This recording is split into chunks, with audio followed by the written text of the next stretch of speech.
Como les decíamos, amigas, tenemos y amigos, tenemos a 4 economistas para analizar el impacto recesivo de la propuesta de impuestos del gobierno. Todavía no conocemos la propuesta nueva que dijeron que iban a hacer, pero en términos generales dijeron que iba a hacer lo mismo, no sabemos cómo acomodado, pero que iban a hacer lo mismo, o sea, que estaba basada en impuestos y no en lo que hemos pedido, en lograr el balance, ¿verdad? Lograr un balance respetable y de verdad solidario con todos los costarricenses. Bien, tengo 4 economistas, don Denis Meléndez, don Eli Feinsack, don Jorge Cornic y don Jorge Muñoz Giró. Nuevo en el grupo, don Jorge Cornic es de los muchísimos economistas a los que hemos invitado a venir para que con su conocimiento y su experiencia puedan aportar a este tema. Impacto recesivo de la propuesta de impuestos del gobierno. Todos con la idea de apoyar a este país, de construir algo que tenga sentido con esa idea. Así que empezamos de una vez con ellos. El tema es ese, cada quien va a aportar. Lo único que les pedimos es que no se hagan parrafadas muy grandes, que sean unos 10 minutos máximo, ojalá 5, para que ellos mismos puedan compartir, fortalecer y compartir sobre todo y fortalecer las ideas que unos y otros dan. Don Denis Meléndez empezaría y saludamos a don Eli Feinsack, a don Jorge Cornic y a don Jorge Muñoz Giró, todos economistas. Don Denis, buenos días. Muy buenos días, doña Amelia. Por aquí estoy ya sintiéndome cada día más irresponsable por estar en contra de este paquete de impuestos que nos está pidiendo el gobierno. Es muy triste pensar que en el gobierno no haya mentes pensantes que sean capaces de elaborar una propuesta de reducción de gastos. Cualquiera que ha estado en una oficina pública, y yo he estado en algunas, sabe que hay muchísimo campo para eliminar gastos superfluos, una cantidad enorme de desperdicios que hay en toda la administración pública que por razones legales o por otras razones simplemente no se puede eliminar. Pero más importante que eso, yo no me explico cómo es posible que tengan la moral de decirle a la gente que es la que ha pagado todos los platos rotos de toda esta crisis. Primero, antes de la pandemia, recordemos que ya teníamos un desempleo del 12.7%. Eso significaba que ya el exceso de gasto público estaba provocando un desequilibrio enorme en el sector privado. Estábamos trasladando recursos que utiliza la gente para producir, para tratar de sobrevivir, para ser eficientes, los estábamos trasladando de ese sector al sector público, en donde por las razones que ya conocemos, el gasto es totalmente ineficiente. Entonces, si nosotros traemos recursos de un sector en donde están siendo utilizados de manera eficiente para un sector en donde lo que vamos a hacer es desperdiciarlos, tirarlos por un hueco, pues evidentemente eso significa no solamente que estamos sacrificando a todo el sector privado, sino que además estamos desperdiciando los recursos del país. Pero se nos viene además la pandemia y resulta que esa carga que se había hecho pesar sobre todos los trabajadores del sector privado, resulta que ahora con la pandemia no le tembló la mano al gobierno para pedirle todo el sacrificio al sector privado, mandó a cerrar todas las empresas que ya de por sí antes de la pandemia, no debemos olvidarnos de eso, antes de la pandemia ya teníamos una cantidad de negocios que venían cerrando. En ese entonces yo todavía estaba trabajando en una oficina y recuerdo que mis compañeros de trabajo llegaban todos los días y decían, mire, ya, oye, en esta cuadra encontré 4 locales vacíos, 5 locales vacíos. Bueno, lo mismo se viene ahora con la pandemia y lo generalizan. Ahora sí, todo el mundo tiene que cerrar. Diría que estoicamente la gente entendió eso y sabía que era por el bien de toda la población. Pero ese fue un sacrificio que se pidió exclusivamente al sector privado. Ese fue un sacrificio en el que el sector público no participó para nada. Los trabajadores del sector público se fueron para su casa, algunos a hacer teletrabajo, pero muchísimos simplemente sin hacer absolutamente nada. Bueno, y es que en las condiciones en que estábamos, el sector público no tenía mucho que hacer. Entonces, en esas condiciones en que el sector público no tenía mucho que hacer, resulta que a todos los trabajadores del sector público les mantuvimos el 100% del salario, el 100% de los beneficios. Y con eso hicimos que no colaboraran para nada en la solución de este problema. Entonces, el desempleo, que ya estaba en 12.7 antes de la pandemia, se nos subió prácticamente al 25%, y si a eso sumamos todos aquellos que le suspendieron el contrato de trabajo o todos aquellos que simplemente fueron despedidos, redujeron las jornadas, pues ya tenemos casi un 27% de trabajadores que resultaron perjudicados. Todos esos trabajadores son los que han llevado la carga. Y resulta que el sector público insiste en que no pueden hacer ningún sacrificio. Y eso es absolutamente falso. Como le digo, hay muchísimos gastos que son superfluos. Pero vea, hay que ir mucho más allá. Hay que empezar a hacer un cambio estructural en el sector público de este país. Hay que empezar a ver cómo evaluamos cada una de las instituciones y cada uno de los programas para ver si están rindiendo lo que estamos gastando en ellas. Yo me atrevería a decir que serían muy pocos los programas en donde lo que nosotros obtenemos como producto vale más que los recursos que estamos dedicando. Yo creo que lo menos que debería pensarse es que en el gobierno se haga una suspensión total de todos los pluses de todos los trabajadores públicos, por lo menos mientras se hace esa evaluación, y que además de eso se autorice a los jerarcas a reducir un 20% la masa salarial en todas las instituciones. Y se le dan diferentes instrumentos. Mire, una de ellas es pagar prestaciones a aquellos que se quieran ir, o bien hacer posible que se reduzca la jornada de trabajo en el sector público. Si es que en el sector público la gente está trabajando cuando trabaja a media máquina, y eso no tiene justificación de que se siga pagando el salario completo.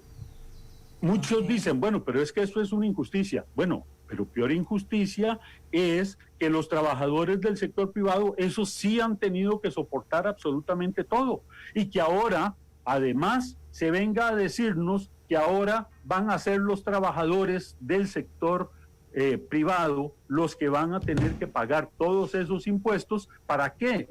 Para hacer cosas nuevas, para hacer cosas más eficientes, para obtener mejores productos del sector público. No, simplemente para mantener una estructura del sector público tal como la tenemos, llena de ineficiencias, con poca productividad, en donde es muy poco lo que obtiene la ciudadanía. La ciudadanía paga por educación, por salud, por seguridad, pero por aparte, en muchos casos tiene que pagar otro tanto porque el gobierno no le está dando servicios de calidad. Yo creo que llegó la hora de hacer ver al gobierno que efectivamente todos tenemos que hacer un sacrificio, y cuando decimos todos, incluye no solo a los del sector privado, incluye al sector público. Si nosotros hacemos esa medida de un 20% en todos los salarios, eso significa solo en el gobierno central un ahorro de un 1.3% del Producto Interno Bruto por año. Si nosotros decretamos disminuir todos los gastos en un 15%, que cada uno de los jerarcas vea cómo hace ese rebajo, hay muchísimos rubros en que se puede bajar, ahí tenemos nosotros un 0.4%, ya vamos por un 1.9% del Producto Interno 1.9% del Producto Interno Bruto. Y si además de eso también actuamos sobre las transferencias del gobierno al resto del sector público, y esas transferencias son todos esos organismos descentralizados que andan pululando por ahí sin hacer mayor cosa, que podrían perfectamente socarse la paja en un 20% y nada va a pasar, ni con los servicios que prestan, ni con la calidad de vida de los funcionarios. Ahí tendríamos otro 1.5%. Vean que dentro de esas transferencias es muy importante entrarle a un rubro que nadie se atreve a entrarle. Universidades, por ejemplo. No es posible que el Fondo de Educación Superior se lleve la cantidad de recursos que se lleve simplemente para pagar salarios de lujo. Yo fui profesor universitario, efectivamente yo vi que en las universidades estatales hay demasiado desperdicio. Ahí simplemente se pueden hacer recortes muy, muy importantes. Ese tipo de medidas es las que el gobierno no se atreve a entrarle. Y mucho menos se atreve a entrarle a cosas como la Corte Suprema de Justicia, en donde se ha creído por muchos años que lo que necesitan para tener una justicia pronta y cumplida, lo único que hay que hacer es meterle recursos. No, ahí hay muchísimos procedimientos que tienen que cambiar. La Corte Suprema de Justicia tiene que actualizarse, tiene que empezar a utilizar tecnologías modernas. No es posible que un juicio laboral, por ejemplo, tome 10 años. Cuando ya fallan a favor de un trabajador, resulta que ya el trabajador con suerte se ha muerto.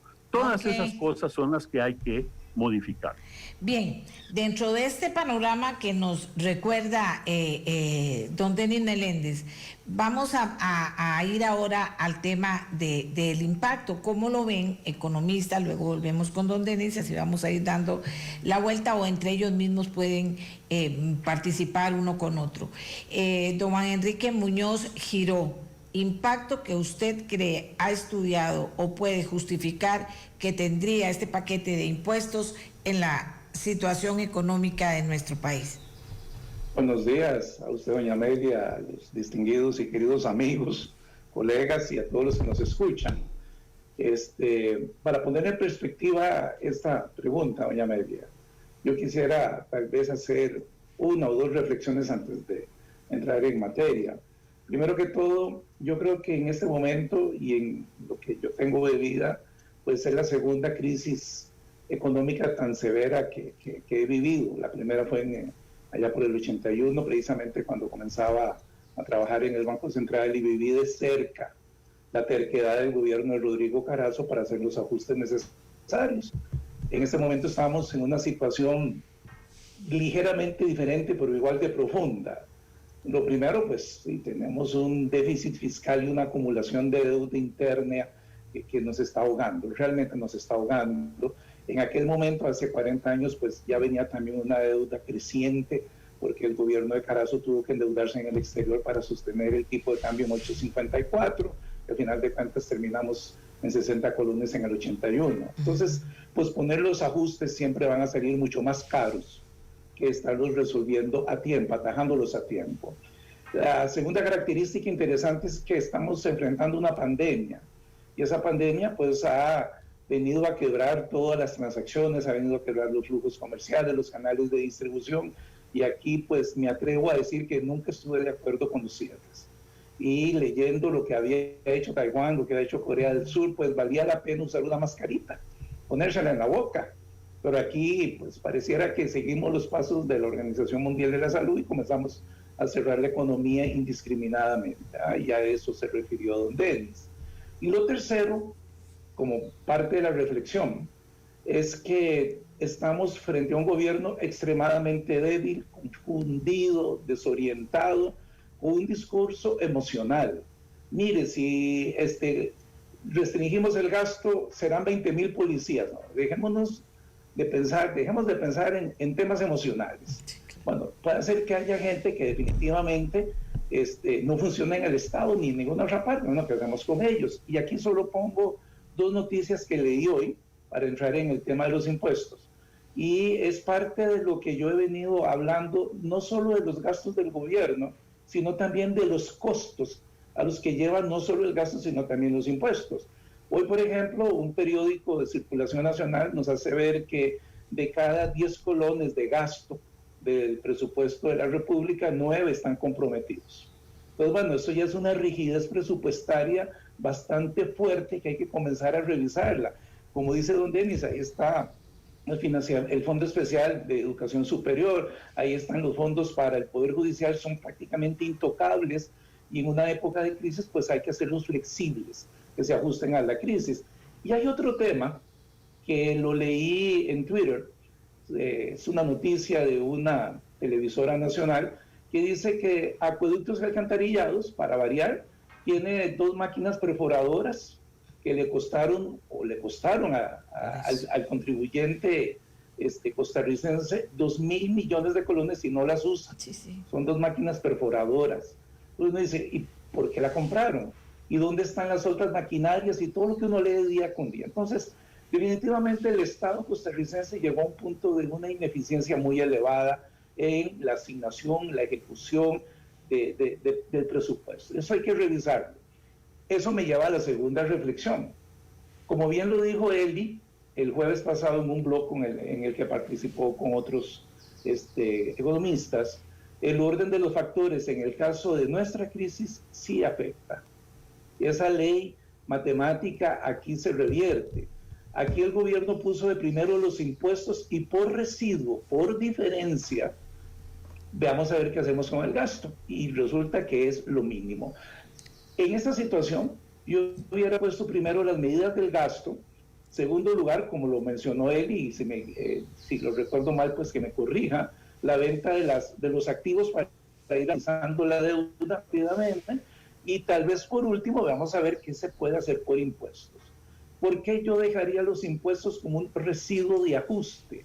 Bueno, porque el impuesto tiene impactos en el bienestar directamente. Y en este caso, un impuesto, un aumento de impuestos o un impuesto nuevo como el de las transferencias financieras, pues sencillamente lo que va a hacer es disminuir el bienestar de la sociedad.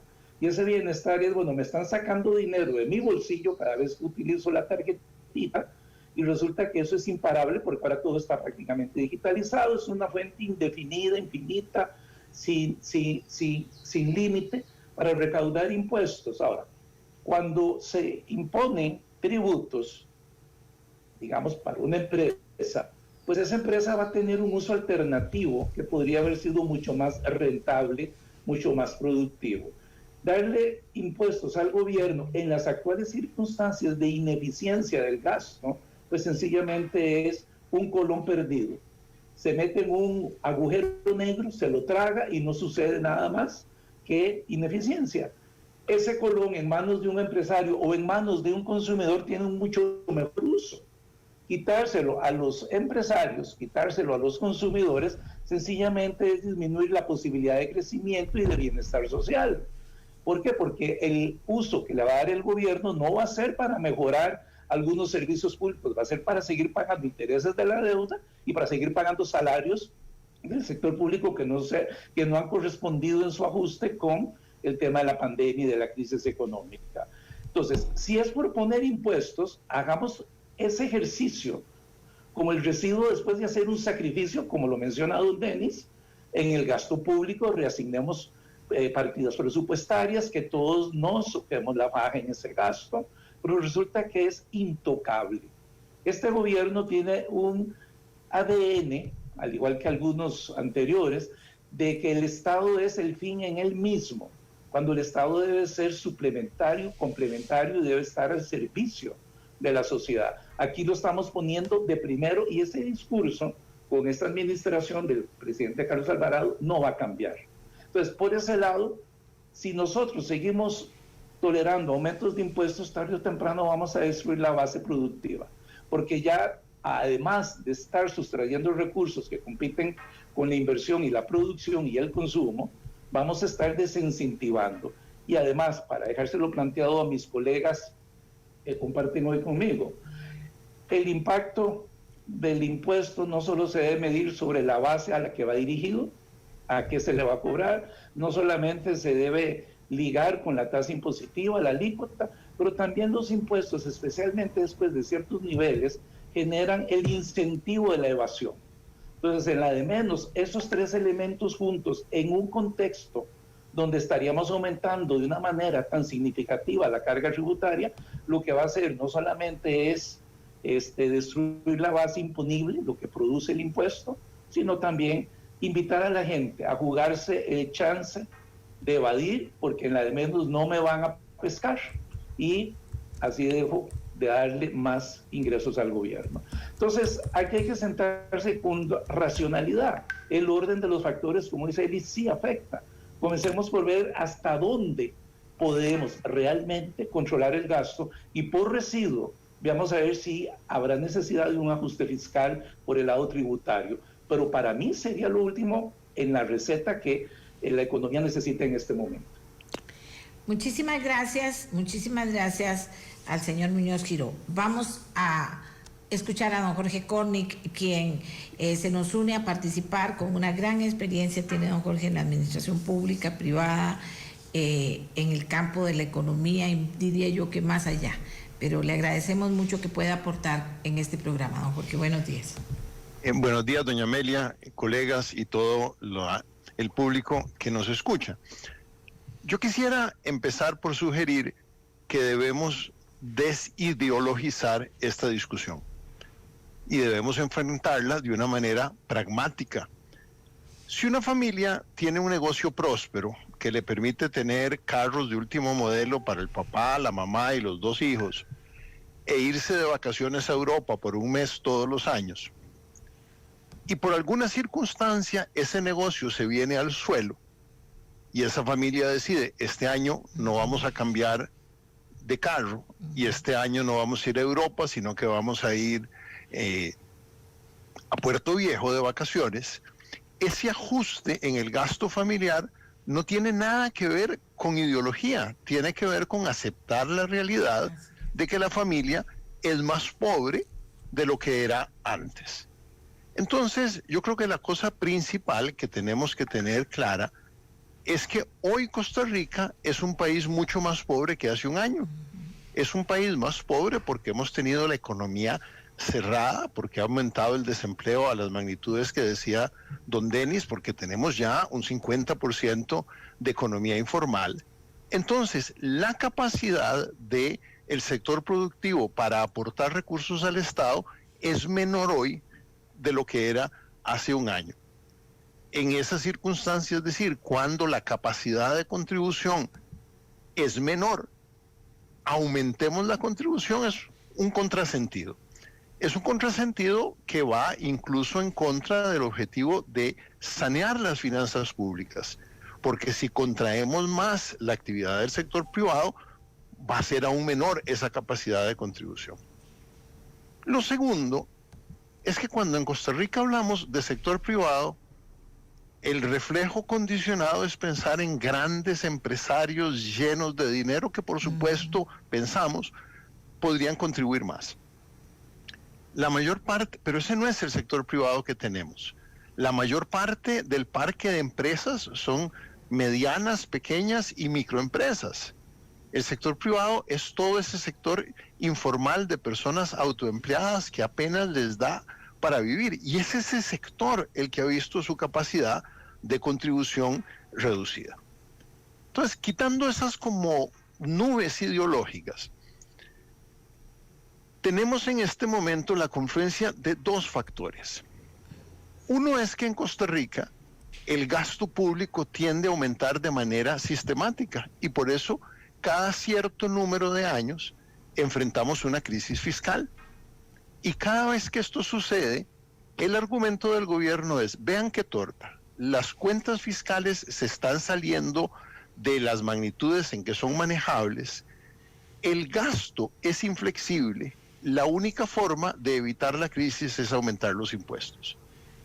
Yo conozco bien ese argumento porque yo participé en la reforma tributaria durante el gobierno de don José María Figueres y esas son exactamente las palabras que yo decía en aquel momento vendiendo la reforma. El problema es que a largo plazo el gasto no es inflexible, es flexible hacia arriba. Se aprueba una reforma, se crean más instituciones, se crean más incentivos, vuelve a subir el gasto y el ministro de Hacienda, nuevo, que no es culpable de todo esto que pasó, llega y nos dice, ¡qué torta!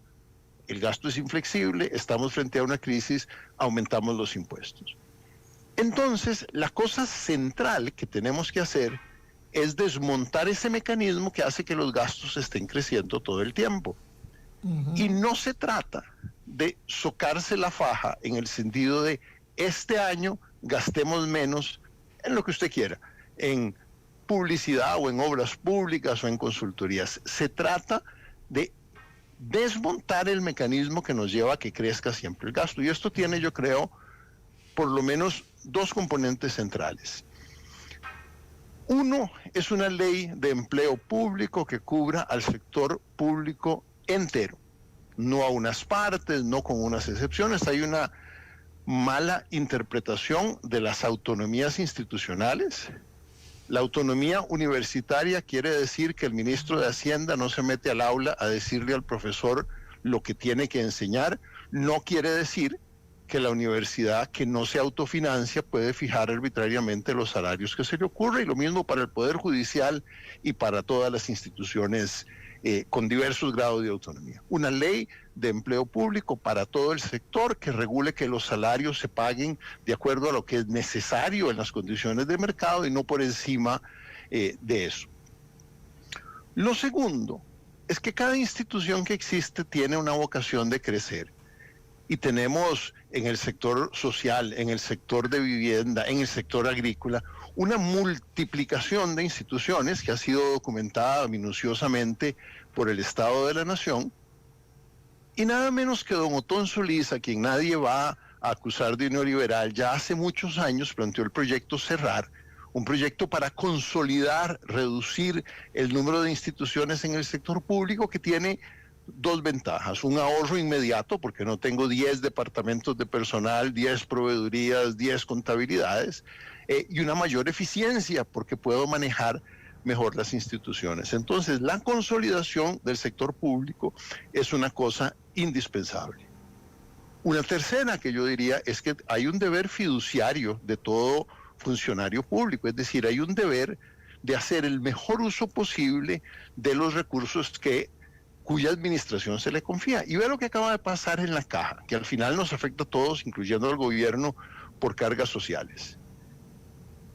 La caja tiene una disposición de su propia junta directiva que dice que siempre que pueda debe institucionalizar los servicios que presta.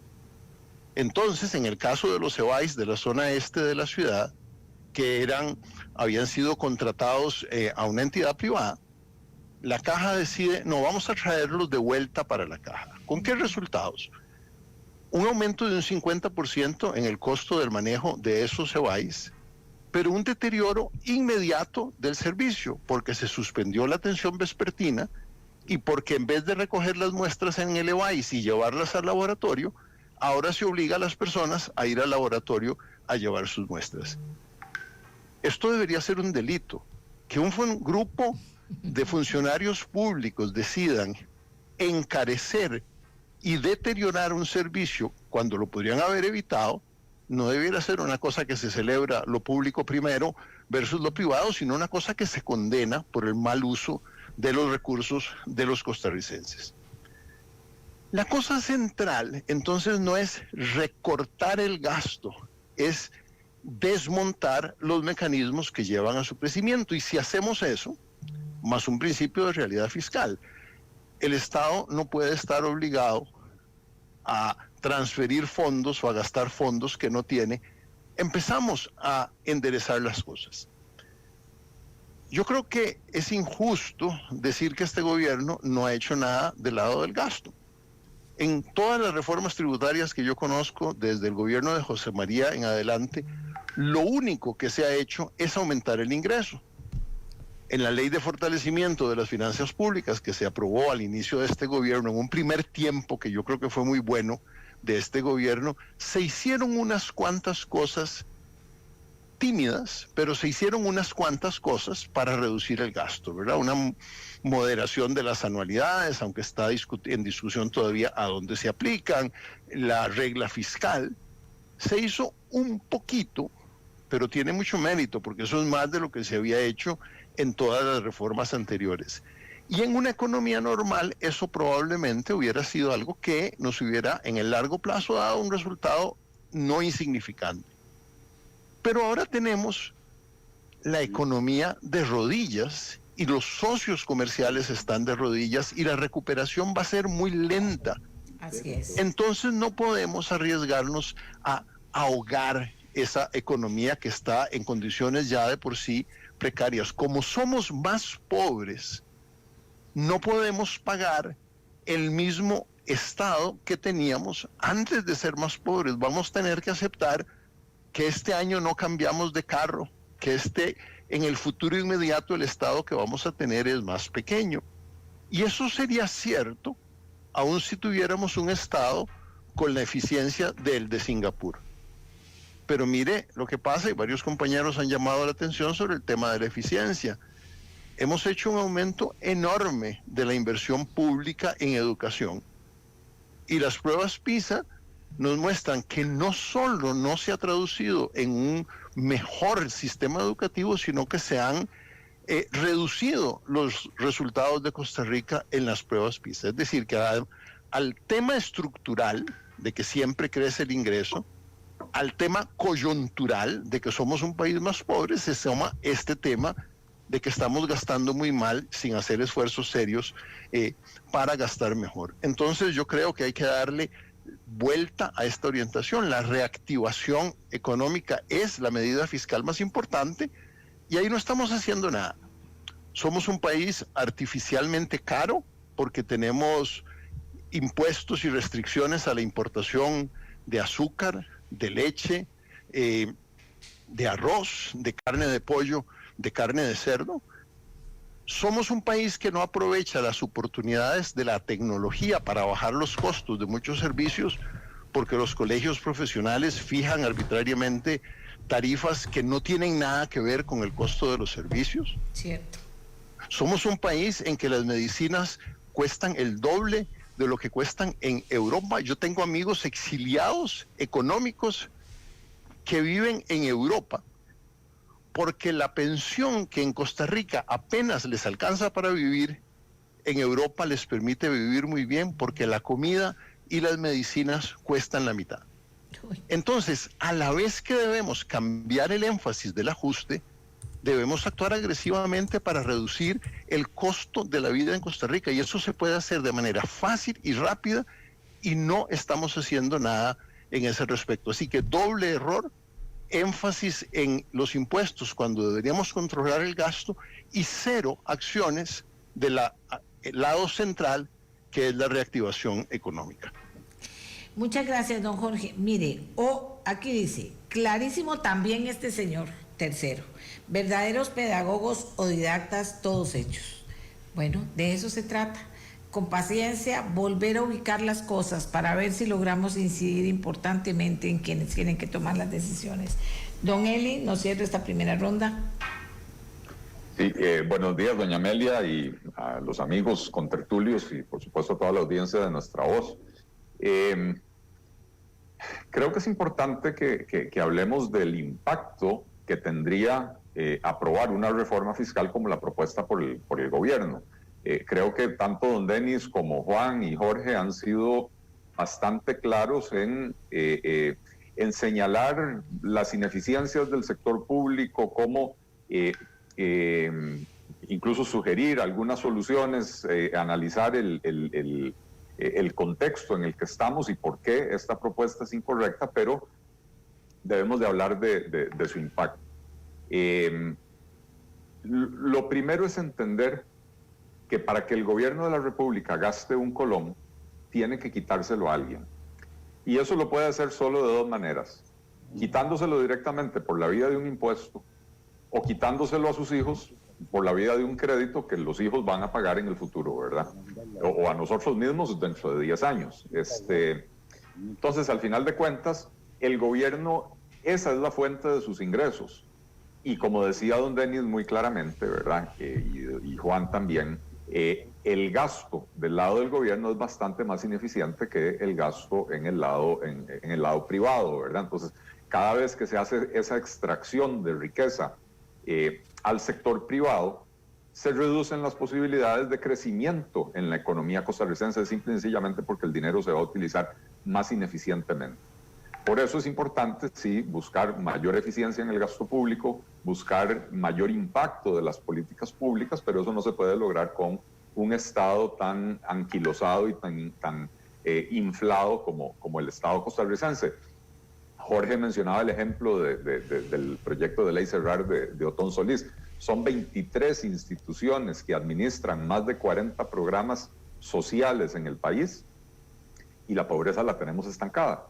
Pero estamos pagando 23 administraciones, 23 departamentos de recursos humanos, 23 departamentos legales, etcétera.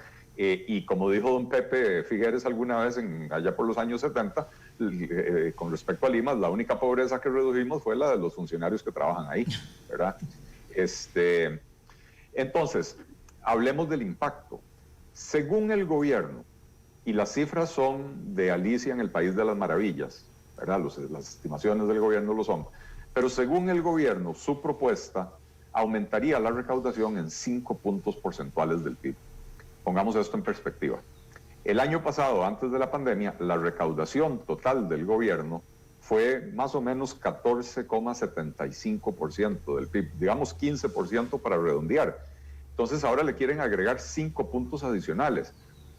Esto sería un incremento en la recaudación del 33%, un mordisco que le estarían pegando a la economía privada de esa magnitud.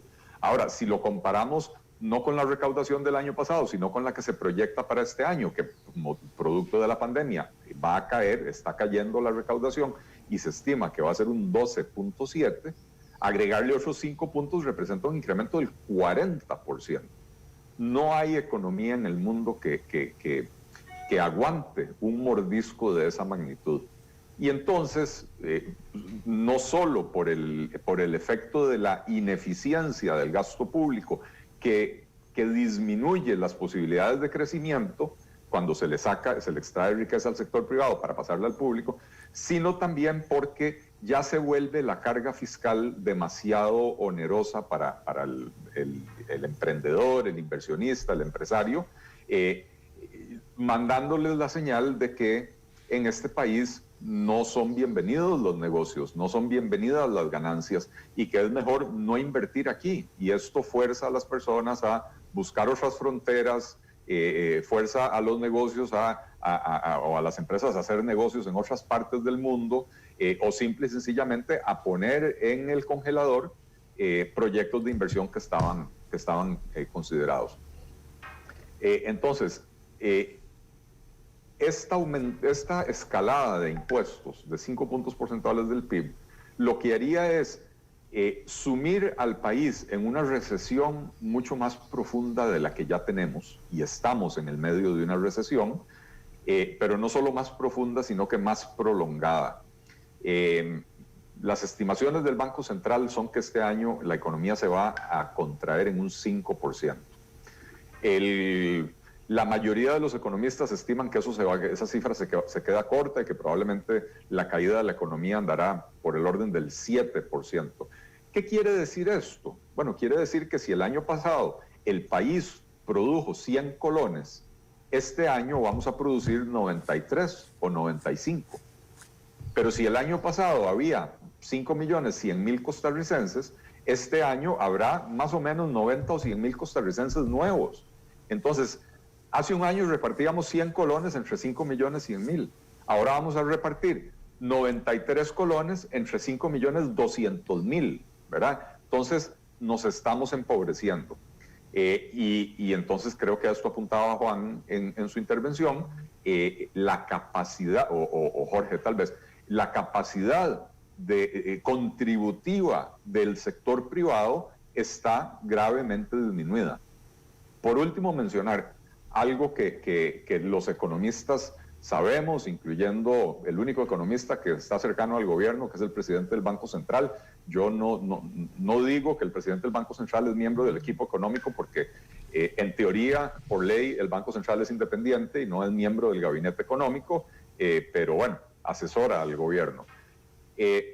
La literatura económica es abundante y es contundente en la conclusión de que para un país en la situación fiscal y de endeudamiento, sobre todo de endeudamiento, que tiene Costa Rica, el tipo de reforma que tiene más probabilidad de éxito son las reformas que se basan al menos en 2/3 partes en el recorte del gasto.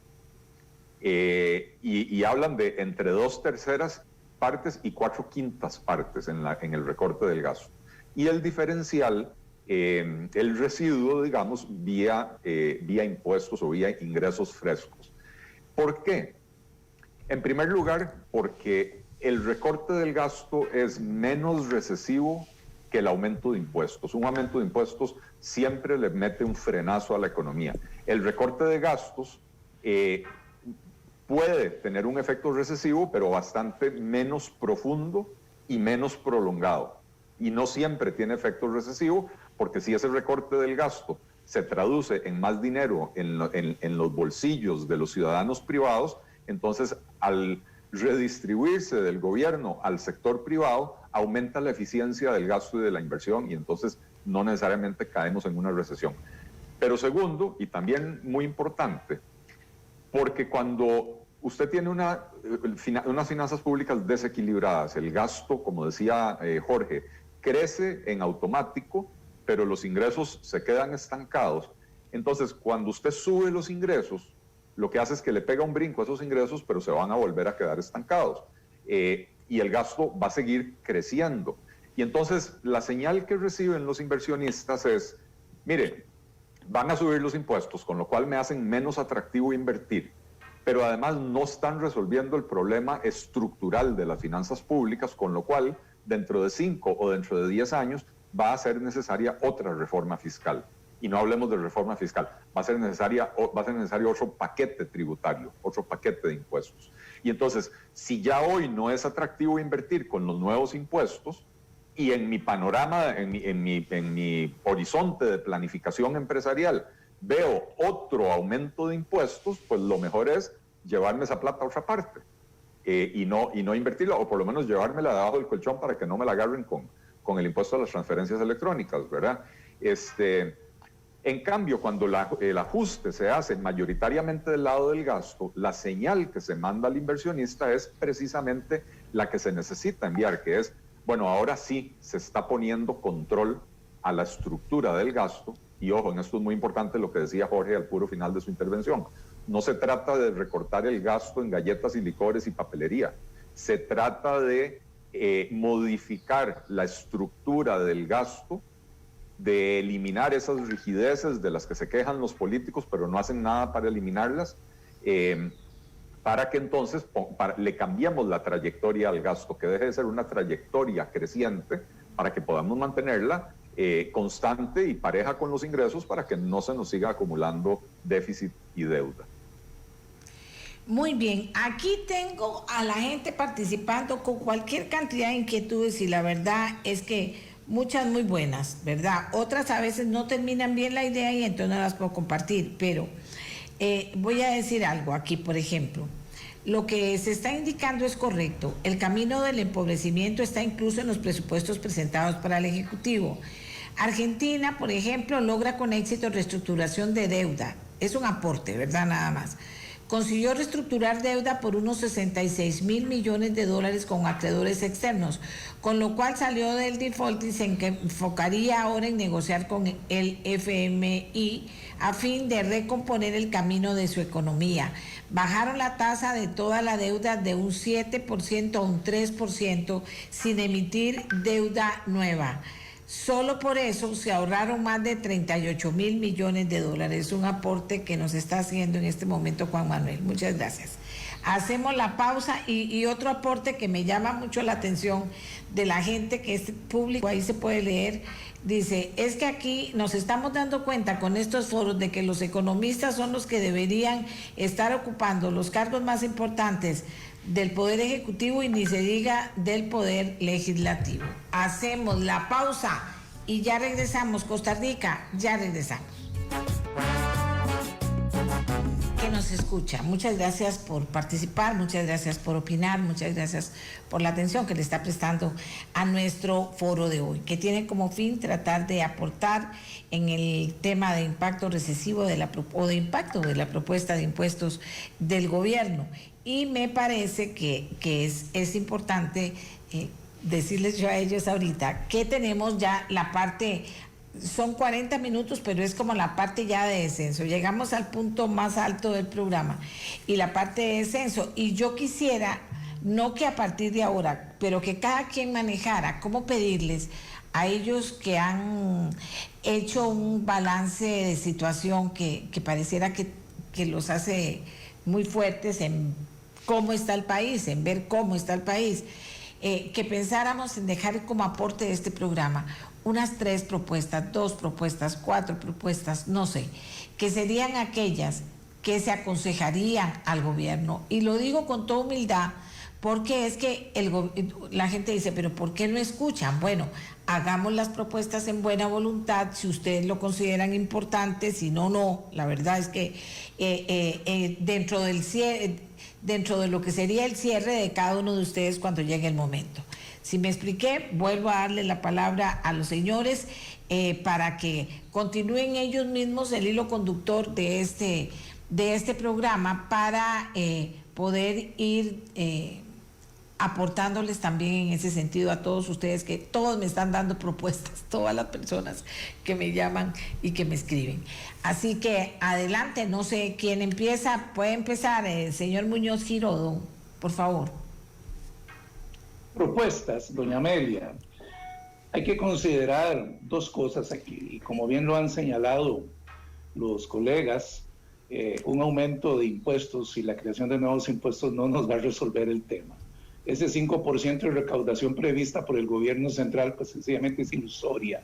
Eso no se va a dar en las actuales circunstancias, ni siquiera en circunstancias, digámoslo así, normales. Un aumento de impuestos no lleva a eso en un año, jamás. Pero entonces podríamos pensar en la posibilidad de aumentar la recaudación tributaria no vía la tasa, sino vía la base. Y eso significa comenzar a generar todos los elementos que sean necesarios para que la economía vuelva a crecer y que crezca con alguna fortaleza. Eso mejora la recaudación vía la actividad económica ya retomada. ¿Qué podríamos hacer ahí? Bueno, comencemos con algo muy sencillo que sigue dando vueltas. Tenemos que disminuir los costos de operación de esta economía y con ello ya comenzaríamos a generar un impulso económico. ¿Y cuáles pueden ser esos costos de operación de la economía que ayudarían a aumentar la base tributaria? Bueno, primero que todo, bajemos las tarifas eléctricas. Y ya todavía el ICE en este momento sigue viendo a ver cómo pospone la aplicación de las normas internacionales de información financiera que viene a cambiar el modelo tarifario del ICE y está pidiendo prórrogas y está pateando la bola hacia adelante. Mientras eso no se dé, pues ahí vamos a tener un costo muy elevado de operación interna. Tenemos también que revisar otros costos que aligeren la carga, digámoslo así, implícita, tributaria en el consumo. Ya lo mencionó Jorge. Tenemos el tema de los sobreprecios del arroz, del azúcar, de la leche, del pollo.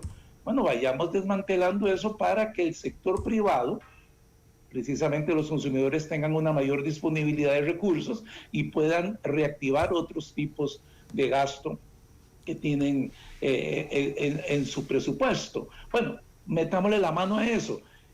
Olvidémonos de que hay que ponerle impuestos a las zonas francas. Eso en este momento no es absolutamente encomiable, eso no es razonable. Estamos compitiendo en un mercado donde estamos tratando de atraer inversiones y un impuesto a las zonas francas, pues sencillamente es contraproducente. Máxime que ahora tenemos en el vecino Panamá un nuevo plan de atracción de inversiones y Panamá es mucho más flexible para sus leyes y sus estructuras de procesos que nosotros. Entonces, bueno, abandonemos la idea también de esa. Pensemos correctamente en lo que es la diferencia de un impuesto al capital, al patrimonio y a la riqueza y a la propiedad. Viendo los comentarios, todavía hay gente que pide impuestos al capital. Bueno, pero ¿qué capital? ¿Y con qué motivo? ¿Y qué se va a hacer con ese impuesto? Entonces, tenemos que poner la casa a razonar de una manera lógica. Y en mi caso, yo propondría, además de evitar aumentos de impuestos y además de poner la contención del gasto, como lo menciona Jorge, de primero, pues quitémosle costos de operación a la economía para que las bases del consumo y del ingreso aumenten y con eso la recaudación sea mayor. Pero por el momento, al contrario, el gobierno ha ido en contrario. Entonces, por ese lado, bueno, tenemos mucho que hacer todavía, pero sí veo al gobierno muy débil y nada convencido de quitar esos costos de operación que tenemos tanto en algunos sectores protegidos de la economía privada como en el sector público. Mi propuesta es comencemos a desmontar costos de operación y a identificarlos correctamente. Y el primero de ellos, al que yo le metería la mano, es al ICE. Veamos a ver cómo transformamos esa contabilidad, porque es contabilidad ICE, ni siquiera es un modelo contable aceptable internacionalmente, es de ellos. Bueno, metámosle la mano a eso y comencemos a enderezar ese camino para disminuir costos operativos. Gracias, señor Muñoz Giró. Don Denis Meléndez, sus propuestas. Sí, doña Amelia, mire, aquí se ha hablado mucho de varias cosas para tratar de resolver este problema, que en realidad no son formas de resolverla. Yo ya propuse que hagamos una reducción absoluta, tajante, de todo el gasto público en un 20%. En buena teoría, eso es un 5% del Producto Interno Bruto. Consecuentemente, ahí tendríamos el equivalente de lo que se supone que va a producir esta reforma tributaria. Pero hay que tener cuidado, y eso es lo que quiero advertir. Hay algunos economistas que yo la verdad no los entiendo de dónde sacan esas teorías tan extrañas, que nos vienen con soluciones un poco descabelladas, para no llamarlas de otra forma. Hay algunos economistas que nos hablan, por ejemplo, de que utilicemos las reservas monetarias internacionales para gastarlas. Es decir, algo así, llegó el momento de la crisis en donde tenemos que quebrar el chancho para usar esos recursos para el gasto corriente, lo cual es el mayor desperdicio que podríamos hacer. Pero peor que eso, esos economistas que están hablando de eso no tienen idea de lo que son las reservas monetarias internacionales. En este momento, el gobierno tiene aproximadamente el Banco Central tiene aproximadamente 8,000 millones de dólares en reservas. De esos 8,000 millones de dólares, una parte muy importante es el encaje mínimo legal de los depósitos en dólares, lo cual es apenas una fracción de los depósitos que tiene la gente en los bancos, que eso es intocable porque entonces se trae abajo todo el sistema financiero. Además de eso están los depósitos que va haciendo el gobierno ahí, que lógicamente está trayendo recursos como los 500 millones que trajo del fondo para estarlos gastando. Si uno le quita todo eso, el Banco Central en realidad lo que tiene de reserva son 4,900 millones de dólares. O sea, no los 8,000 que está pensando la gente. Pero hay que tener en cuenta otra cosa. Para decirlo de alguna manera un poco coloquial, también hay que tener en cuenta que el Banco Central tiene la obligación de cambiarle a la gente en el momento en que quiera los colones que le ha emitido por dólares. Eso quiere decir que la base monetaria, o sea, todo el dinero que hay en circulación, debe tener de alguna manera un cierto respaldo en reservas. Entonces, si nosotros tomamos en cuenta que la base monetaria son aproximadamente 4,650 millones de dólares al tipo de cambio de 600, bueno, estamos hablando de que en realidad las reservas que tiene el Banco Central para sus actividades diarias y para si quiere sostener el tipo de cambio como lo ha estado haciendo en los últimos días, lo único que tiene son 300 millones de dólares. ¿Cómo van a pedir que el Banco Central gaste la plata que es el sustento de nuestra base monetaria. Eso es un sueño de opio. Eso es entrar en una ola muy peligrosa que, como ya lo dijo don Juan Muñoz, la vivimos en el año 1981-82, cuando el gobierno simplemente se quedó sin reservas monetarias internacionales porque simplemente dijimos, no, si no tenemos dólares, tenemos colones, nos dedicamos a emitir. Entonces, esa no es una solución. La otra solución que mencionó correctamente doña Amelia en uno de los comentarios, que es la solución que empleó Argentina de renegociación de la deuda. Sí, claro, la deuda se puede renegociar para hacernos más fácil el corto plazo, pero no nos olvidemos que una renegociación de deuda es decir simplemente que en vez de que lo que le va a tocar a nuestros hijos pagar, se lo vamos a pasar a los nietos para que lo paguen ellos. O sea, es simplemente darle una patada a la bola hacia adelante y cuidado si en una renegociación de deuda más bien no empeoramos la situación del pago de interés. La otra solución que se habla constantemente es de la venta de activos del Estado. Sí, efectivamente, hay muchos activos del Estado que deben venderse, hay muchas empresas estatales que no tienen razón de ser, pero este no es el momento para eso, porque primero debemos hacer una evaluación de todas las instituciones públicas, claro, de todas las empresas para ver cuáles están rindiendo y cuáles no están rindiendo.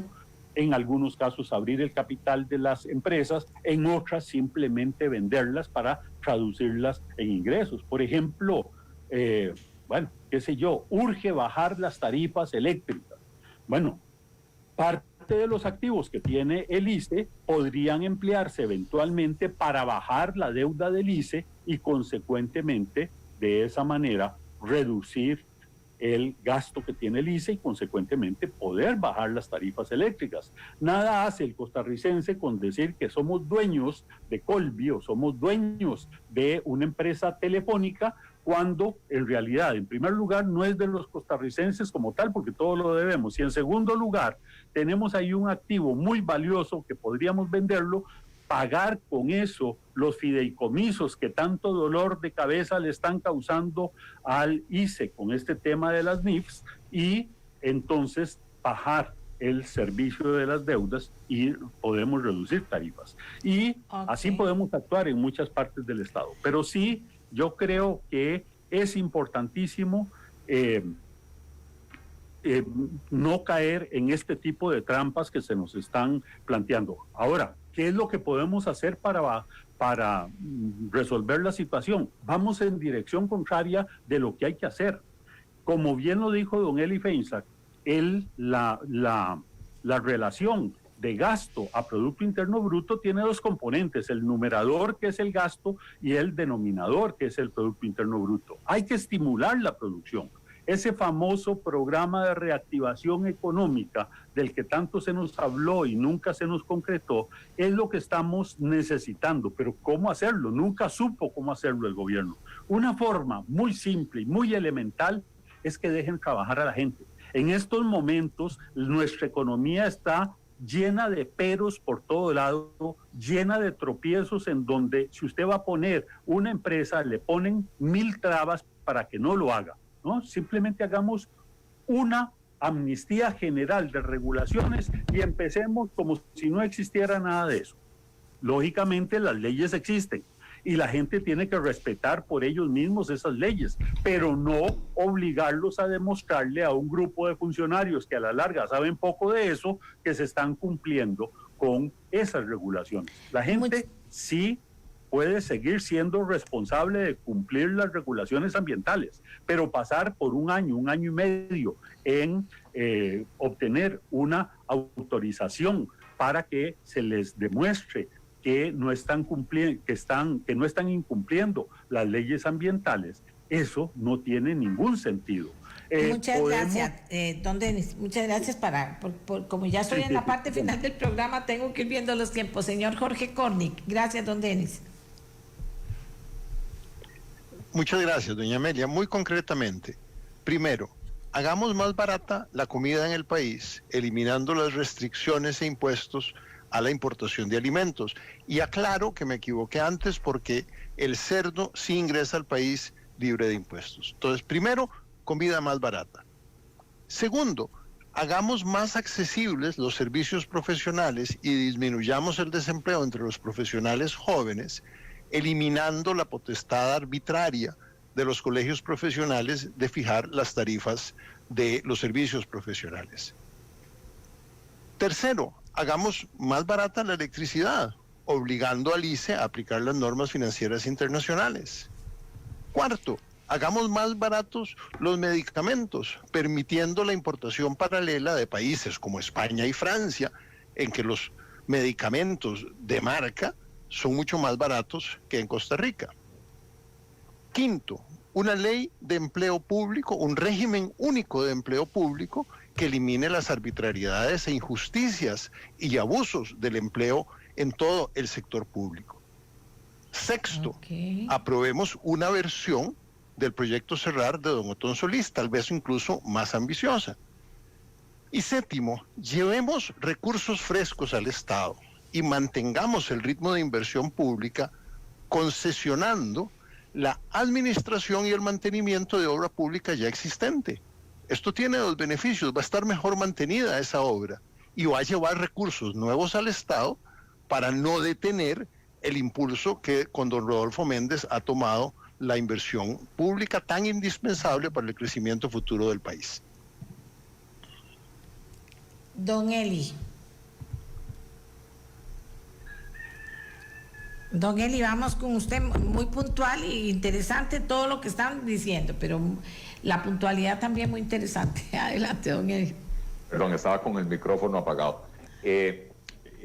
Los tres compañeros han hecho propuestas dirigidas más que todo a la reactivación de la economía, que yo creo que tiene que ser el paso número uno, porque como bien lo decía don Denis, al final de cuentas, la relación gasto-PIB y la relación deuda-PIB, es una fórmula matemática, tiene un numerador y un denominador, y si hacemos que el PIB crezca sin tocar la deuda, el porcentaje que representa esa deuda en el PIB disminuye, ¿verdad? Entonces, lo primero es la reactivación económica. No voy a llover sobre mojado con las propuestas que ellos ya hicieron. ¿Qué medidas alternativas para el gobierno? El gobierno pretende subirnos los impuestos en un 20% y en su propuesta, presenta una propuesta que es un 80% subida de impuestos y un 20%, dicen ellos, del lado del gasto. No hay medidas de recorte del gasto, lo que hay son medidas muy tímidas de contención del gasto. Contención no es lo mismo que recorte, contención es hacer que el gasto crezca más lentamente, pero crece, ¿verdad? Y segundo, que del lado del gasto en la propuesta del gobierno, 2/3 partes de la propuesta es cumplir la regla fiscal que ya se aprobó en el 2018. O sea, no hay prácticamente un esfuerzo nuevo de recorte del gasto por parte del gobierno. Entonces, vamos a esas medidas. Lo primero es tomar en consideración lo que decía Juan en su primera intervención. El orden de los factores sí altera el producto. Si usted empieza por subir los impuestos, primero, mata la actividad económica; segundo, no resuelve el problema estructural de las finanzas públicas en el mediano plazo; y tercero, le quita la presión al gobierno de hacer las reformas del lado del gasto que muy correctamente describió Jorge, que dice que desde el gobierno de José María Figueres, el cuento de todos los ministros de Hacienda es: el gasto es inflexible y estamos en una torta, entonces tenemos que subir los ingresos. Entonces, medidas puntuales para recortar el gasto. Voy a empezar con un ejemplo. En el sector agro del gobierno tenemos 2.825 funcionarios públicos. De esos, doña Amelia, solo 376 trabajan en el MAG.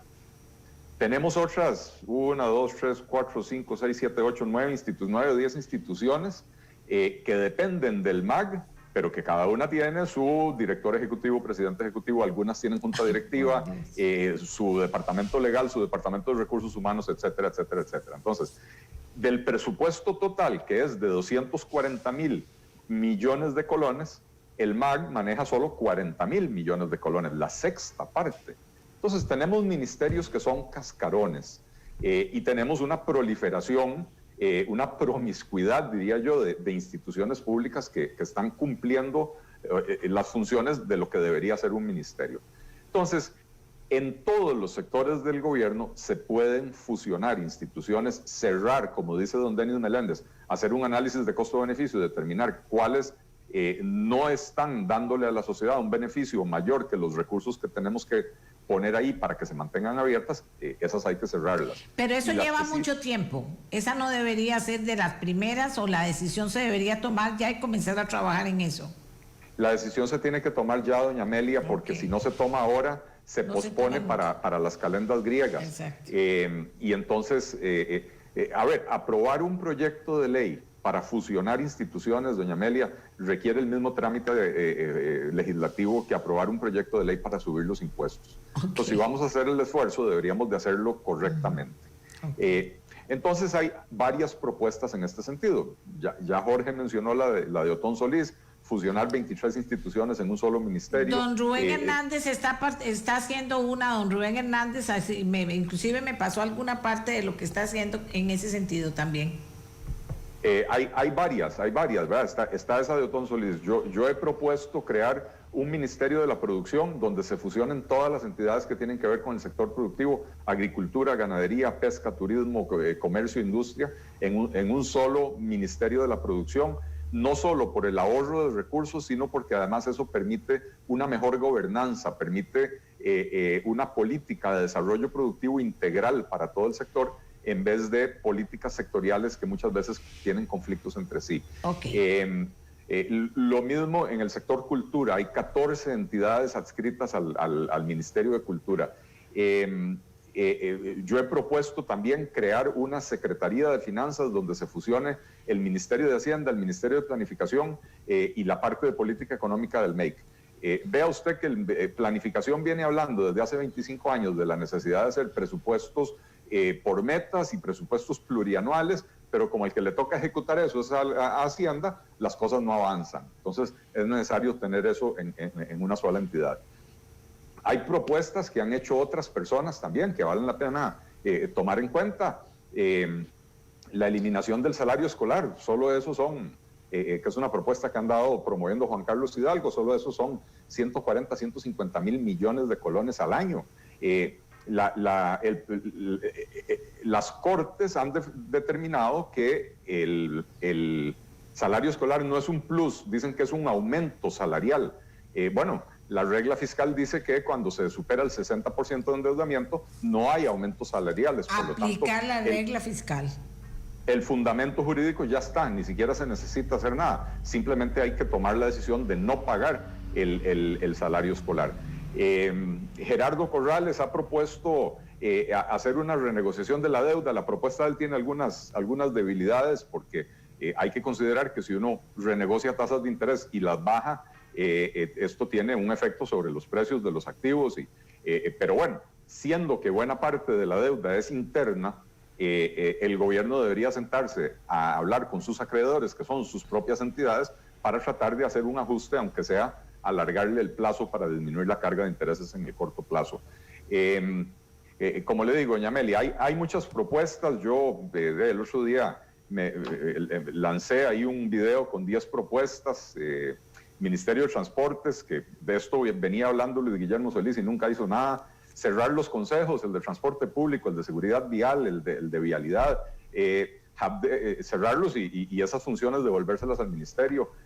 Habdeba, ¿para qué existe hoy Habdeba? Vea lo que está pasando. Cada 3 meses tienen que ir a pedir un crédito para mantenerse a flote. Y no habría que terminar crédito. De concesionar. Miles de millones. Claro. Entonces, habría que concesionar los puertos que le quedan a Habdeba, ¿verdad? Que es el de Moín, que ya prácticamente no hace nada, el de carga a granel, y el de turismo, concesionarlos y cerrar Habdeba, no hace falta tenerlo. INCOP, ¿para qué existe INCOP si los puertos son administrados mediante una concesión de obra pública? El tema del empleo público es vital, lo mencionó creo que Jorge Cornick, y ojo que ya ayer el presidente salió a decir... El empleo público lo ha mencionado todo el mundo, pero todo el bien mundo, hecho, doña Amelia, excepto el presidente y los diputados. No bueno. sé si usted vio hoy el reportaje en La Nación. Bueno, ayer el discurso del presidente, donde dijo, tengo miedo de que si le metemos empleo Ay, sí, público qué horror. a los funcionarios actuales nos van a llover demandas. Bueno, ayer don Rubén Hernández en el programa explicó los fundamentos jurídicos de por qué... Brillantemente. ¿Verdad? Brillantemente, exactamente. Pero ya también salen diputados de Liberación, del PAC, por supuesto, de Restauración y de Nueva República, diciendo que ellos eso no lo quieren hacer, no le quieren aplicar el tema del empleo público a los funcionarios existentes. En pensiones de lujo se han hecho avances y el presidente se vanagloria de que se han hecho algunos avances, pero seguimos violando la Constitución política que dice que solo hay un régimen de pensiones del Estado para todos los trabajadores. Exacto. Y entonces tenemos regímenes como el del Poder Judicial y el del Magisterio, doña Amelia, que se sostienen gracias a los aportes del Estado, porque si bien los funcionarios judiciales y del Magisterio aportan más que quienes estamos en el IBM, lo cierto es que no aportan lo suficiente para las pensiones que dan esos regímenes. Okay. Y la diferencia la aporta el Estado costarricense, eso hay que eliminarlo. Bueno, ahora, si yo las pongo, ya se me acabó el tiempo, así que tienen que, le voy a decir, 1.5 minutos cada uno, así. Si yo los pongo a decidir cuáles serían esas 3 que se pueden hacer rápido, que pueden incidir con los números bien claritos, que pueden traernos que el gobierno piense en ese tipo de soluciones y no en meternos o reacomodarnos 5 impuestos que están haciendo fila aquí. Así lo pongo. Tienen 1.5 minutos, porque si no, no les va a alcanzar. Pero que me digan esta y esta, porque de muchas se ha hablado, de lo de empleo público se ha hablado, pero hay que arreglar todo el proyecto. Bueno, de muchas cosas se ha hablado. Entonces, si yo les pido que me den 3 cada uno o 2 cada uno, que digan, esto se puede hacer, no que me la analicen porque se supone que eso ya está analizado, ¿qué me dirían? A ver, voy a hacer una pausa para volver y que tengan tiempo de pensarlo.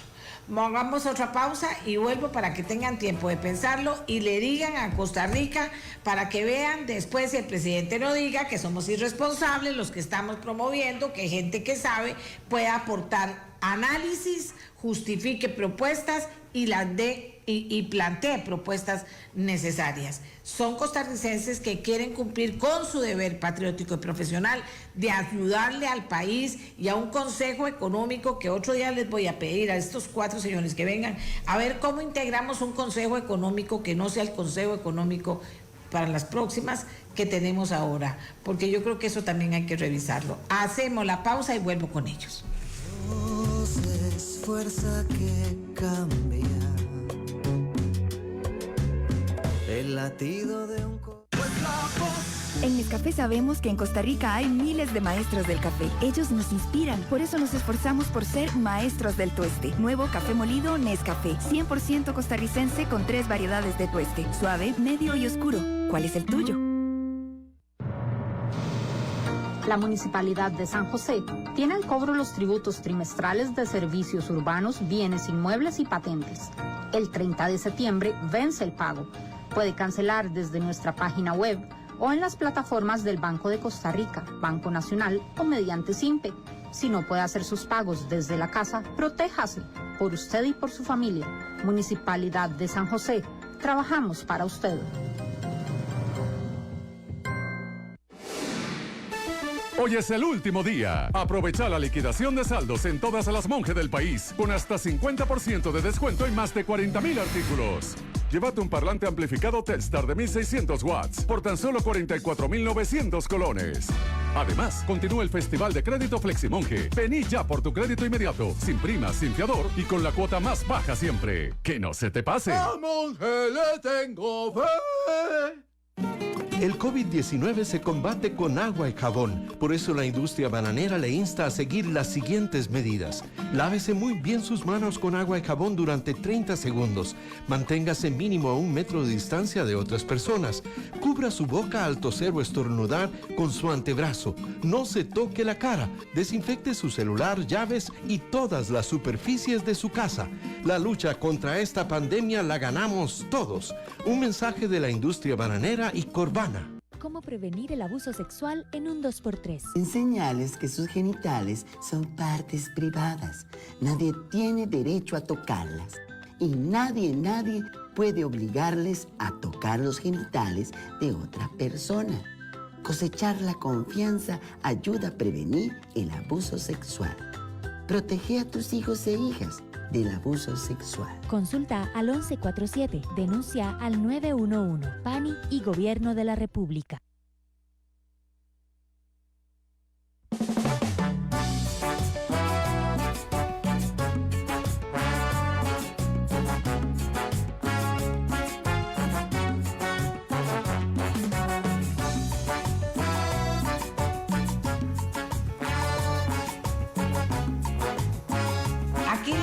Ingeniero Adrián Flores, que siempre participa. Me permito sugerir que en lugar del plan cerrar de Otón, se implemente el plan actuar, a ver si dejamos de dar vueltas a la noria. Ok, señores, vuelvo con nuestros invitados. Algunos ya son muy conocidos en el programa, otros no tan conocidos. La gente siempre pregunta, ¿quiénes son? Bueno, aquí nosotros podemos con mucho gusto decirles quiénes son. Empezamos esta ronda con don Eli Feinsack. Minuto y medio, pongan el celular para que les avise. Minuto y medio, don Eli. Ahora sí, sujeto, verbo y predicado de todo lo que hemos hablado. ¿Qué salvamos para decirle, mire, señor presidente, póngale cuidado a esto, a ver si coinciden o no, no sé. Vamos con usted. Aló. Perdón, estaba otra vez con el micrófono apagado. Doña Amelia, dada la magnitud del hueco en el que se encuentra Costa Rica, no hay tres cosas que nos vayan a salvar. No hay soluciones mágicas. Y dentro de esto hay que analizar absolutamente todas las opciones de recorte del gasto que existen. Voy a decir, empleo público número 1, porque ya está avanzado en la corriente legislativa. Creo que hay un buen análisis y ayer y antier en este programa aportamos un análisis bien amplio de lo que hay que corregir y esas correcciones se pueden hacer rápidamente. Y número 2, 3, 4, 5, 6 y hasta el 10 es todas las propuestas de reforma estructural del Estado que hay que hacerlas ya, no se pueden posponer. Entonces lo que hay que hacer es sentarse a cuantificar los ahorros potenciales de cada una de esas propuestas, sumar todo, definir, bueno, esto es lo que se puede hacer, y como decía Juan en su intervención inicial, una vez que hayamos hecho eso, el recorte del gasto, bueno, primero la reactivación de la economía, el recorte del gasto con reforma estructural y la venta de activos, que ojo, la venta de activos sería para amortizar deuda, para disminuir la carga de los intereses.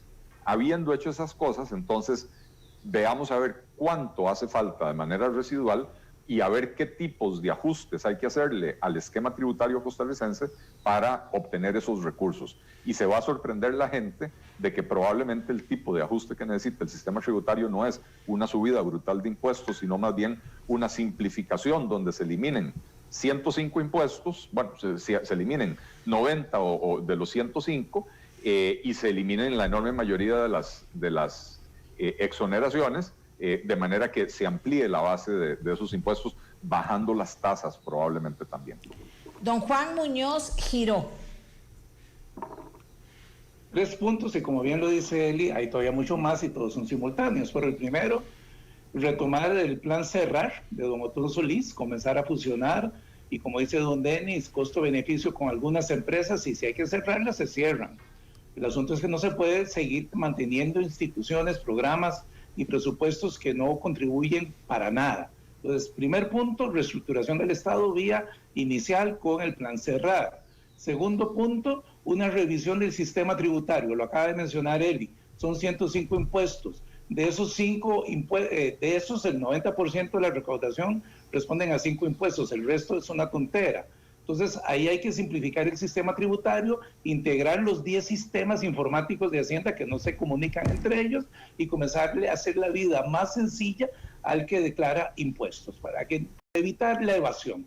La evasión no se controla solamente por un gran sistema informático, se controla también por un sistema fácil, simple y que ayude más bien a contribuir. Y el tercer punto, bajemos costos en la operatividad de la economía, que también lo mencionó Jorge. Bajemos el costo de la electricidad, bajemos el costo de las comidas, que por ahí vi a alguien que dice que vamos a destruir el sector primario. Bueno, definamos primero qué es el sector primario.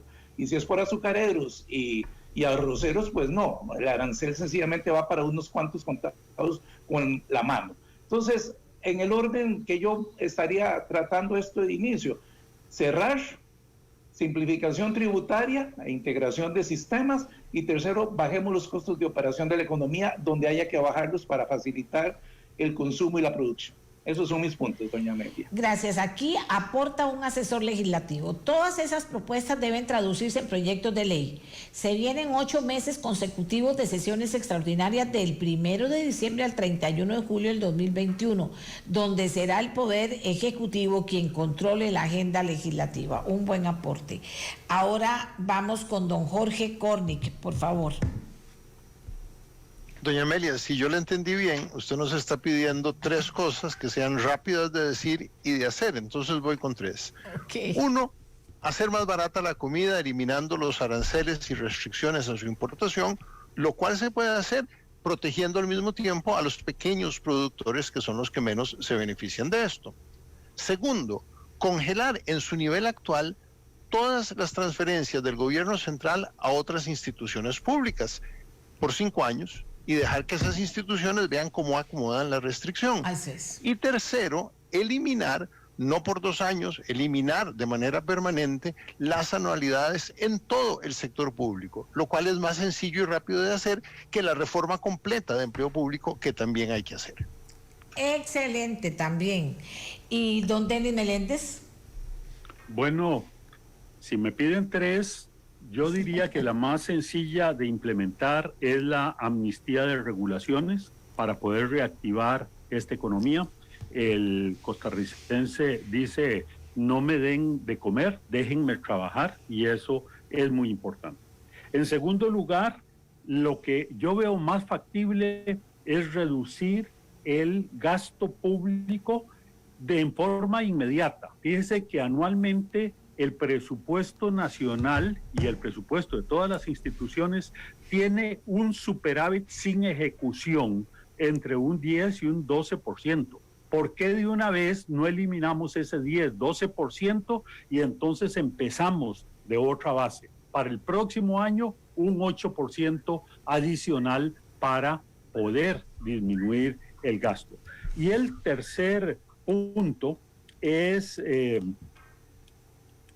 implantar, ese sí tomará un poquito más de tiempo, pero es fundamental, una tasa única de impuestos. Aquí nos quejamos constantemente de la evasión y la elusión y no le vamos a la raíz del asunto. La peor forma de tratar de controlar la evasión y la elusión tributaria es manteniendo un montón de tasas diferentes de impuestos. Debemos ir hacia una situación que se llama de flat tax en el mundo fiscal, y que eso nos resolvería estos problemas. Vamos a ver, señoras y señores, aquí la gente está aplaudiendo mucho el programa de hoy, a los señores que están aquí. Esto es parte de la gente que ha venido a dar consejos al gobierno, al país.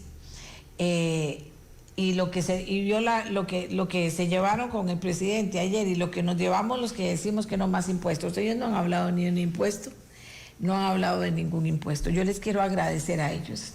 Le quiero agradecer a don Eli, le quiero agradecer a don Jorge Cornick, a don Juan Muñoz Giró, quiero agradecerle a don Denis Meléndez y a todos los otros que nos han ayudado. Esto no se acaba aquí.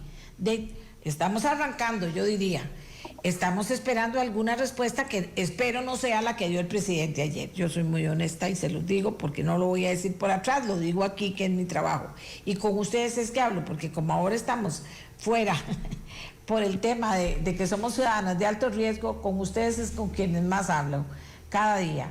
Y seguiré trayendo en la medida en que ellos puedan, en que ellos quieran, a gente de este nivel para que siga dándole a Costa Rica lecciones, porque eso lo dan lo hacen, nos enseñan, pero también propuestas que nos hagan pensar y ojalá que finalmente esto pueda incidir en el gobierno y en los diputados. Y ahora sí, 1 minuto para cada uno, no se me vayan. Comienzo con el señor Muñoz Giró. El mensaje para los diputados, ustedes que son economistas, no son políticos, el mensaje para los diputados, es que eso es importante. A ver, señor Muñoz Giró, ¿qué se le ocurre? Adelante. Ya habían desconectado, seguro. No, tenía el micrófono apagado. Sí, como ustedes todos son técnicos, a los políticos. Mensaje a los políticos que están sentados en esas 57 curules. No planteen nuevos impuestos solo para recibir una presidencia el 8 de mayo del 2022 un poquito más holgada. Este es el momento de hacer una reforma profunda en varios aspectos, como los que hemos mencionado aquí. Por favor, no se desvíen de las necesidades de la sociedad, porque vía impuestos más bien las van a profundizar. Entonces, dejen de hacer cálculo electoral, si es que lo están haciendo, y revisen muy bien la propuesta del gobierno, porque vía impuestos no se va a solucionar el problema. Muy bien, don Eli. Doña Amelia, aclarar que, bueno, yo soy economista y soy político, Y es político, ¿verdad? sí. El mensaje para los diputados es, señores, es tiempo de valientes. ¿Qué es esa pendejera de agarrar y decir que tienen miedo de aprobar la reforma del empleo público cuando ese es uno de los problemas centrales? El gasto, más bien, el déficit primario del gobierno de Costa Rica, el deterioro en el déficit primario del gobierno de Costa Rica se explica en un 90% por el crecimiento desordenado de los salarios públicos en los últimos 15 años en Costa Rica. Tiempo. Don Denis, porque ya se nos acabó el tiempo. Don Denis Meléndez. Sí, mire, doña Amelia, yo le diría tanto a los diputados como al gobierno de la República que están en una coyuntura histórica. Sí, el modelo que veníamos siguiendo se agotó y hay que cambiarlo radicalmente. Y llegó el momento simplemente de tomar las decisiones que este país necesita para cambiar y enrumbarse hacia el desarrollo. No es momento de tener miedo. Y el señor Jorge Cornick nos cierra el programa. Cuando se hacen propuestas no convencionales, muchas veces se responde, todo eso está muy bien, pero no es políticamente viable. Yo quisiera decirle a los diputados que lo políticamente viable no es un dato de la naturaleza, depende de las decisiones que ellos y ellas tomen y pedirles, hagamos políticamente viable lo que el país necesita que sea viable. Excelente. Muchísimas gracias, señores, por habernos acompañado y por los aportes que han hecho, de verdad, y así lo ha visto la gente y eso también es importante que ustedes lo sepan, lo han visto y para los 4 ha habido un aplauso general y un agradecimiento de los costarricenses. Una noticia triste, se murió Quino. ¿Quién es Quino? El papá de Mafalda. Dios mío, yo era como mi papá también, porque con qué sabiduría y con qué gracia y con qué inteligencia logró calar en una generación y en varias, pero yo creo que en generaciones a las que ayudó a tener un espíritu crítico en medio de, a pesar de ser argentina, la tal Mafalda y sus amigos, pero sin embargo siempre se entendía las cosas que decían. Pues se murió Quino, le estoy pidiendo a Miguel que si él puede buscarme una caricatura de Mafalda, pero si no decirles eso porque creo que es lo más cercano. Le puedo casi que mandar el pésame a un montón de amigas y amigos para quienes Mafalda es una hermana y Quino era un papá, la pura verdad, una generación que lo quiso mucho, que lo respetó, que lo admiró y que vio en él, pues sin duda alguna, esa capacidad de gran comunicador, yo que soy comunicadora. ¿Cómo es posible que tuviéramos esa maravilla en el mundo, ese gran comunicador que con sus muñequitos, con su lapicito, nos hubiera enseñado tanto y nos hubiéramos movido tanto? Dice aquí, ¿cuánto mide una autobiografía? Tal vez pueda sintetizarse en una viñeta. Hay una de Mafalda en la que Guille, con las paredes de toda la casa recién garabateadas, le pregunta a su madre que mira el paisaje atónita: ¿no es increíble todo lo que puede tener adentro un lápiz? Algo de eso habrá sentido Quino la noche de 1935, que sus padres lo dejaron a él y a sus dos hermanos al cuidado de su tío para ir al cine. Ese tío, pintor y dibujante publicitario, decidió que entretendría a sus sobrinos haciéndoles dibujos. Quino tenía 3 años y esa noche mendocina, o sea, de Mendoza en Argentina, supo que él también dibujaría. Incluso que toda esa determinación era imposible, saber que sus viñetas se traducirían a más de 35 idiomas y que solo de la mano de su creación más inagotable lograría que 1 de cada 2 argentinos tuvieran un libro suyo. Aquí yo me voy a parar un minutito para traer el mío. Yo aquí lo tengo en mi sala, en mi casa. Y lo veo todo el tiempo. Aquí está Mafalda, mira. Aquí está, no necesitaba que me trajeran. Aquí tengo a Mafalda y siempre la tendré. Y por supuesto tendré a Quino en mi corazón y en mi mente, ¿verdad? Aquí está, mírenla, aquí la tengo. La tengo, este libro. Y compré una vez mucho para regalarlos y lo voy a dejar de herencia. Dice: poner en números el legado de Quino, que murió hoy a los 88 años tras haber sufrido un ACV la semana pasada, es más un vicio periodístico que un acto de justicia. Ni esos números, ni estos 16.000 caracteres alcanzan. Vamos a ver, pero para que esa obra cobrara notoriedad faltaba tiempo. Así que a mis compañeros también de programa esta mañana, yo creo, estoy casi segura por las edades que ustedes tienen, que para todos Mafalda fue más que una amiga, fue una compañera de discusiones muy ricas que nos enriquecieron a todos. ¿De acuerdo? Ya ahora sí se me acabó el tiempo. Se nos fue Quino, se nos fue. Deja mucho en lo que podemos, con lo que podemos aprender y discutir cada uno de nosotros, pero sí se nos fue Quino.